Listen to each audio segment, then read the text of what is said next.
Chilli ജാസ്മിനിലേക്ക് എല്ലാവർക്കും സ്വാഗതം. നമ്മളിന്ന് നമ്മുടെ മുളകിൻ്റെ ചെടിക്കൊരു വളപ്രയോഗം നടത്താൻ പോവുകയാണേ. നമ്മൾ കഴിഞ്ഞ ദിവസം നട്ടുപിടിപ്പിക്കുന്നത് കണ്ടതല്ലേ, അതിപ്പം ഏതവസ്ഥയിലാണ് നിൽക്കുന്നതെന്ന് ഞാൻ നിങ്ങളെ ഒന്ന് കാണിച്ചു തരാവേ. വാ, ഇതാണ് നമ്മളെ അന്നിപ്പം ആ സമയത്തെന്ന് പറഞ്ഞാൽ തോരാത്ത മഴ പെയ്ത സമയത്ത് മുളകിൻ്റെ ചെടിയിലോട്ട് തുടർച്ചയായിട്ട് വെള്ളം വീണ് കഴിഞ്ഞാൽ അത് അഴുകിപ്പോവും. അങ്ങനെ നമ്മുടെ തോട്ടത്തിലെ മിക്കവാറും എല്ലാ മുളകിൻ്റെ ചെടിയും നഷ്ടപ്പെട്ടു പോയിട്ടുണ്ടായിരുന്നു എന്നൊക്കെ ഞാൻ നിങ്ങളോട് പറഞ്ഞു തന്നതാണേ. അപ്പം നമ്മൾ ഈ പാത്രത്തിനകത്ത് 3 ചുവട് മുളകാണ് നട്ടുപിടിപ്പിച്ചത്.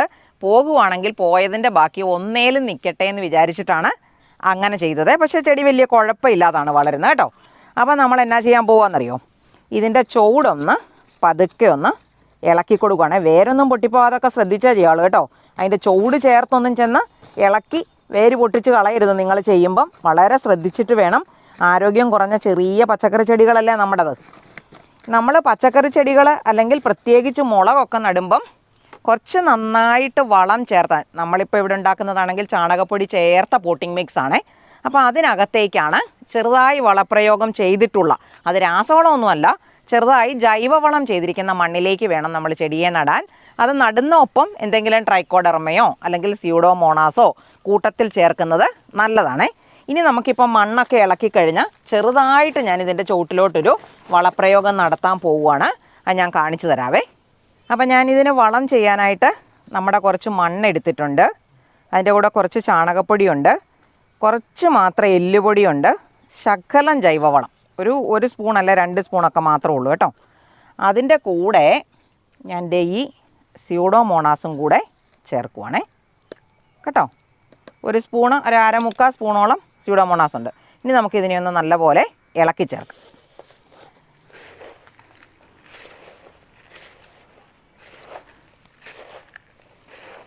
അപ്പോൾ ഇത് ഏകദേശം നല്ലവണ്ണം ഇളക്കി ചേർത്തെടുത്തിട്ടുണ്ടേ. കണ്ടോ, ഇതിനകത്ത് കൂടുതലും മണ്ണാണ്. വളം കുറച്ചേ ചേർക്കാവുള്ളൂ, മണ്ണ് വേണം കൂടുതലെടുക്കാൻ. എന്നിട്ട് നമ്മളിതേ ഈ മണ്ണ് ഇതിൻ്റെ ചുവട്ടിലോട്ട് ഇട്ട് കൊടുക്കുവാണേ. ഇത്രയും വലിയ ഗ്രോ ബാഗ് ആയതുകൊണ്ടാണ് നമ്മൾ ഇതുപോലെ കൂടുതൽ മണ്ണങ്ങോട്ട് ഇട്ട് കൊടുക്കുന്നത്. ചെടിയുടെ തണ്ടയിലോട്ട് ഒത്തിരി മണ്ണ് വന്ന് വീണ്ടും കിടക്കേണ്ട കാര്യമില്ല. ഇതിപ്പം വലിയ ഗ്രോ ബാഗ് ആയാലും നമുക്ക് അങ്ങോട്ടും ഇങ്ങോട്ടും മാറ്റുമ്പം അങ്ങ് ലെവൽ വളരെ കുറഞ്ഞു പോകും. ഇനി നമ്മൾ ഇതിന് ചെയ്യേണ്ട പണി എന്നാണെന്നറിയോ, ഇപ്പോൾ ഇതിനൊരു അത്യാവശ്യം നല്ല വളർച്ചയൊക്കെ വന്ന് തുടങ്ങിയിട്ടുണ്ട്. അതുകൊണ്ട് ഞാനിതിന് ഒരു കാര്യം കൂടെ ചെയ്യുവാണേ. നമ്മളിതേ ഈ കപ്പിനകത്ത് പകുതി വെള്ളം എടുത്തിട്ടുണ്ടേ. അതിനകത്തോട്ട് ഇതിനകത്തു നിന്നൊരു പകുതി നമ്മുടെ ജൈവ സ്ലറിയാണേ. നമ്മുടെ ജൈവ സ്ലറി എന്ന് പറഞ്ഞാലേ എല്ലുപൊടിയും വേപ്പും പിണ്ണാക്കും കടലപ്പിണ്ണാക്കും, ഈ 3 സാധനവും കൂടെ ഇട്ടിട്ട് പുളിപ്പിച്ചെടുക്കുന്നതാണ്. ആ ജൈവ സ്ലറിയും കൂടെ ഞാൻ ഇപ്പം നമ്മൾ ഇട്ട് കൊടുത്ത മണ്ണില്ലേ അതിനകത്തോട്ട് ഒഴിച്ചു കൊടുക്കുക. മുളക് പോലെയുള്ള ചെടികൾക്ക് വളർച്ചയ്ക്ക് വേണ്ടിയാണ് നൈട്രജൻ കൂടുതൽ വേണ്ടത്. അപ്പം ഈ ചെടി വളരുന്ന പ്രായമായതുകൊണ്ടാണ് നൈട്രജൻ ധാരാളം അടങ്ങിയ എന്തെങ്കിലും ജൈവവളം, മണ്ണിര കമ്പോസ്റ്റോ, ഞാനിപ്പോൾ ഇവിടെ ഉപയോഗിച്ചത് ചാണകപ്പൊടിയാണ്, അങ്ങനെയുള്ള സാധനങ്ങൾ നമ്മൾ മണ്ണിൽ കൊടുക്കുന്നത്. എന്നാൽ ഇതിന് ചിലതേലൊക്കെ ഒരു പൂമൊട്ടുകൾ ഉണ്ടാകാനായിട്ടുള്ള ഒരു ഒരുക്കവും വന്നിട്ടുണ്ട്. അങ്ങനെ ആ ചെടിയിലെ പൂമൊട്ടുകളൊക്കെ ഉണ്ടാകാൻ വരുന്ന സമയത്ത് ഇതിന് നമുക്ക് കൊടുക്കാൻ പറ്റിയ നല്ലൊരു ജൈവവളമാണേ ഫിഷ് അമിനോ ആസിഡ്. അപ്പം ഫിഷ് അമിനോ ആസിഡ് ചെയ്യുന്നത് കൊണ്ട് ഈ പൂക്കളും കായ്കളും ഉണ്ടാകുന്നത് കൂടും, അതുപോലെ പൂമൊട്ടുകൾ കൊഴിഞ്ഞു പോകുന്നത് കുറയും. അങ്ങനെ നല്ല നല്ല ഗുണങ്ങളുണ്ട്. അതിനൊപ്പം തന്നെ ഈ ഫിഷ് അമിനോ ആസിഡ് എന്ന് പറയുന്നത് ഒരു ജൈവ കീടനാശിനിയും കൂടെയാണ്. അപ്പം നമുക്ക് ആ ജൈവ കീടനാശിനി കൊടുക്കുന്നത്, ഞാൻ ഈ പാത്രത്തിനകത്ത് കുറച്ച് ഫിഷ് അമിനോ ആസിഡ് എടുത്ത് അരിച്ചാണ് വെച്ചിരിക്കുന്നത്.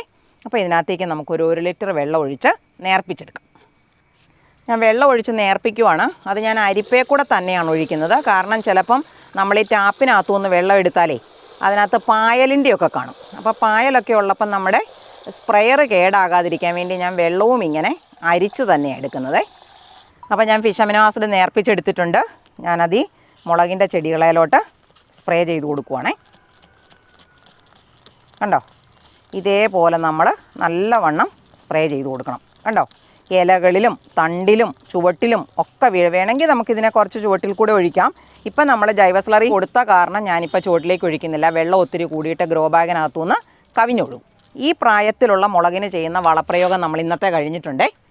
ഇനിയേ ഇത് ഞാൻ കറി വെക്കാനായിട്ട് പുതിന വാങ്ങിച്ചതാണേ. ഇതുപോലെ നമ്മളെല്ലാവരും വീടുകളിൽ പുതിന വാങ്ങിക്കുന്നതാണ്. ഒരു പുതിനച്ചെടിയൊക്കെ നട്ട് വളർത്താനായിട്ട് നമുക്ക് ഏക്കർ കണക്കിന് സ്ഥലമോ ഗ്രോ ബാഗോ ഒന്നും വേണമെന്നില്ല. ശരിക്കും പറഞ്ഞാൽ ഒരു കുപ്പിക്കകത്തോ പാത്രത്തിനകത്തോ ഒക്കെ എടുത്തിട്ട് വെള്ളത്തിൽ വെച്ചിട്ട് പോലും വളർത്താം. മുകൾ ഭാഗം ഞാനങ്ങ് മുറിച്ച് കളയുവാണേ. മുകൾ ഭാഗത്തോടെ വെച്ചാലും കുഴപ്പമൊന്നും ഉള്ളതല്ല. ഞാൻ ശകലം അതിൻ്റെ അറ്റം മുറിച്ച് കളഞ്ഞു. ഇത് ഇത്രയും തണ്ട് കണ്ട് കേട്ടോ. ഇതിനെ ഞാൻ ഈ പാത്രത്തിനകത്ത് നമ്മുടെ പോട്ടിംഗ് മിക്സാണ് എടുത്തിരിക്കുന്നത്. അപ്പോൾ ആ പോട്ടിംഗ് മിക്സിനകത്തോട്ട് ഒരു ചെറിയ ഒരു ഹോളുണ്ടാക്കിയിട്ട് അതിനകത്തോട്ട് അതിൻ്റെ ചുവടെല്ലാം, ഇപ്പോൾ ചിലപ്പോൾ ചുവട് പൊങ്ങിയാൽ നിൽക്കുന്നെങ്കിൽ അതിനെ എല്ലാം നമ്മളൊരു ലെവലാക്കി വെച്ചിട്ട് ഇച്ചിരി മണ്ണിട്ട് ഒരു കുറച്ച് വെള്ളം കൂടെ ഒഴിച്ച് വെക്കുവാണെങ്കിൽ അവരെല്ലാം തന്നെ കിളുത്ത് വന്നോളും കേട്ടോ. അപ്പം ഞാൻ ഇതുപോലെ വെച്ചിട്ടുണ്ട്. ഇച്ചിരി വെള്ളം നമുക്ക് ഒഴിച്ചു കൊടുക്കാം കണ്ടോ. ഇതുപോലൊരു ചെറുതായിട്ടൊന്ന് നനച്ച് കൊടുത്താൽ മതി. എന്നിട്ട് മാറ്റി ഒരു തണലത്തോട്ട് വെക്കണം കേട്ടോ. അല്ലെങ്കിൽ ചൂട് പിടിച്ച് കിട്ടത്തില്ല. ചൂട് കാരണം മണ്ണും വെള്ളവും എല്ലാം ചൂടായിട്ടതിന് അഴുകിപ്പോകാനുള്ളൊരു സാധ്യതയുണ്ടാകും. ഇനി ഇതിനെ ഒരു തണലത്തോട്ട് മാറ്റി വെച്ചിട്ട് നമുക്ക് അടുത്ത ദിവസം കാണിക്കാം. കിളുക്കും എന്നാണ് എൻ്റെ വിചാരം. കിളുക്കോ ഇല്ലയോ എന്ന് നിങ്ങൾക്ക് ഞാനത് കാണിച്ചു തരാവേ. നമ്മളിന്ന് മുളകിന് ചെയ്യുന്ന കാര്യങ്ങൾ ഇവിടെ നിർത്തുവാണേ. എൻ്റെ ഈ ബാക്കിൽ നിൽക്കുന്ന ബന്ദിയുടെ ചെടി കണ്ടോ, നല്ല നല്ല പൂക്കളുമായിട്ട് നമ്മൾ ഓണത്തിന് വേണ്ടി കൃഷി ചെയ്തതാണ്. മഴ പെയ്തപ്പോൾ കുറേ എണ്ണമൊക്കെ ഒടിഞ്ഞു തൂങ്ങിയിട്ടൊക്കെ ഉണ്ട്. ഈ പൂവിൻ്റെ വലിപ്പം കണ്ടോ, അതാ അവിടെ ഉടക്കി കണ്ടോ, എന്നാ നല്ല വലിപ്പമെന്നുണ്ടോ. ഒറ്റ പൂവാണ് ഇത് കേട്ടോ. അപ്പോൾ ഇതിന് ചെയ്ത വളപ്രയോഗമൊക്കെ ഞാൻ വേണമെങ്കിൽ നിങ്ങൾക്ക് പറഞ്ഞു തരാം. നിങ്ങൾക്ക് ആർക്കെങ്കിലും അറിയാൻ താല്പര്യം ഉണ്ടെങ്കിൽ ചോദിക്കണം. നമ്മളിത് ഓണത്തിന് വേണ്ടി നട്ടതാണെങ്കിലും നമുക്കിപ്പോൾ പൂജാ ഹോളിഡേയുടെ സമയമല്ലേ, ഈ സമയത്തും കൂടെ നമുക്കിതിൻ്റെ പൂക്കൾ ഉപകാരപ്പെടുന്നുണ്ട്. അപ്പോൾ ഓണത്തിന് വേണ്ടി നമ്മൾ ചെടികൾ നട്ട് കഴിഞ്ഞാൽ, ബന്ദിച്ചെടിയൊക്കെ നട്ട് കഴിഞ്ഞാൽ നമുക്കതിൻ്റെ പൂക്കൾ പൂജയുടെ സമയത്തും കൂടെ, നവമിയുടെയൊക്കെ പൂജ സമയത്തും കൂടെ നമുക്ക് കിട്ടും. അപ്പോൾ ഇന്നത്തെ വീഡിയോ നമ്മളിവിടെ അവസാനിപ്പിക്കുവാണ്. ഇതേപോലെ മറ്റൊരു നല്ല വീഡിയോയുമായി നമുക്ക് അടുത്ത ദിവസം വീണ്ടും കാണാം.